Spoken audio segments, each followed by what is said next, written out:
Welcome to kurumicooks. You can find this recipe and more at my website kurumicooks.co.uk. This video shows you how to make tempura dipping sauce. For how to make tempura, just click the link at the end of this video.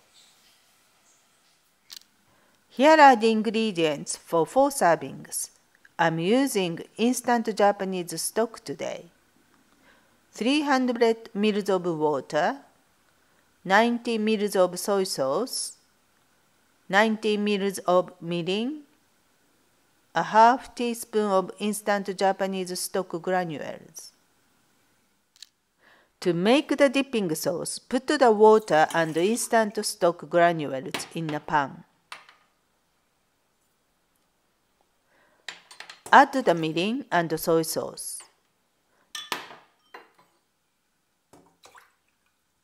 Bring to the boil and simmer for 3 minutes.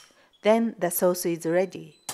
If you want to make fresh Japanese stock the traditional way, click the link at the end of this video.